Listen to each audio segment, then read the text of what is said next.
I'm going to put my prophetic anointing on the line.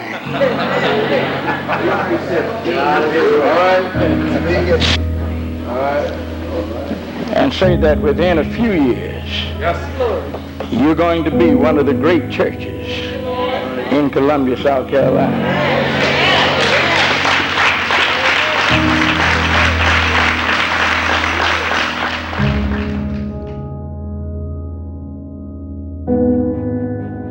And so I say to you, Pastor Davis, my son, the same thing that Paul said to Timothy, his son in the ministry, preach the word. Preach it when they talk about you. Preach it when they scandalize your name. Preach it when you're up. Preach it when you're down. Preach it when you feel like preaching it.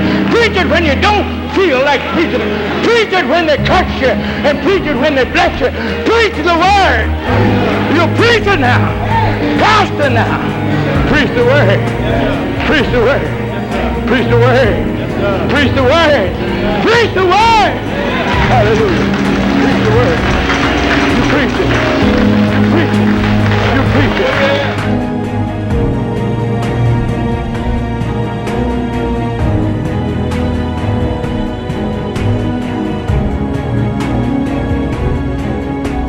So my challenge is to find the place. And then once I get to the place, I find it, I have to advance. I gotta go up, I gotta move forward, I gotta come out of what I'm in. I gotta advance to the place of promise, because the only way it's gonna come forward if I get there. But I understand that God doesn't advance anything that he does not prepare. He's upsetting some stuff now. And what you're going to begin to see is a transfer.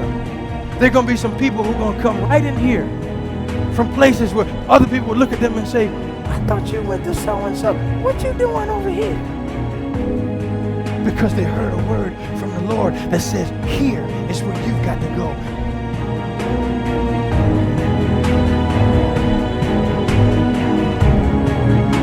There are going to be people who are going to be seers who are going to come. People who God has blessed to start their own business. They were no big deal in terms of status, but God gave them the vision to see, and they stepped out on faith. And what they're going to do is see something in you.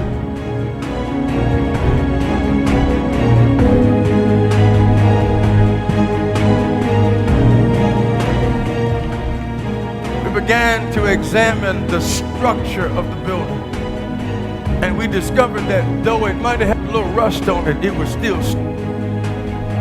Though it might have had some cosmetic damage on it, it was still bricks and mortar and concrete.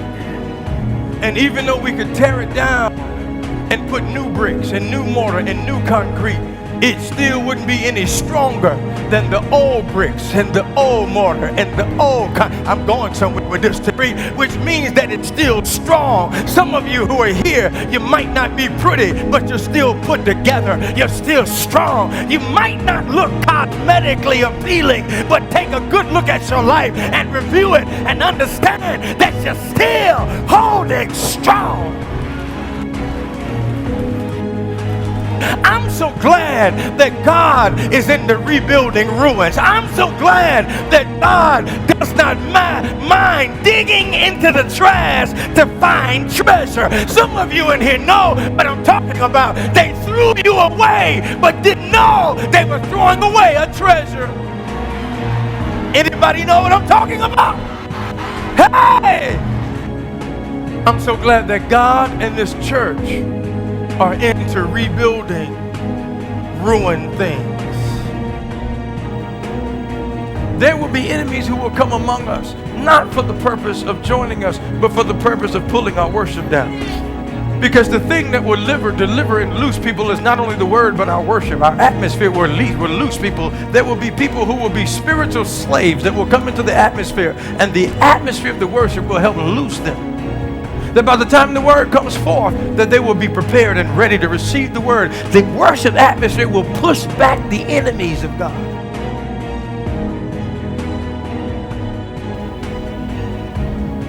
We will be an international ministry.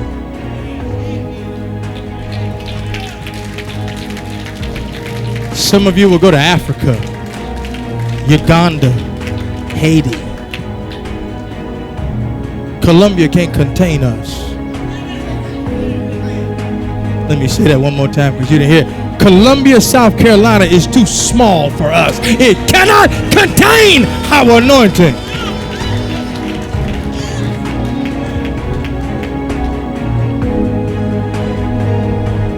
Are you ready to go?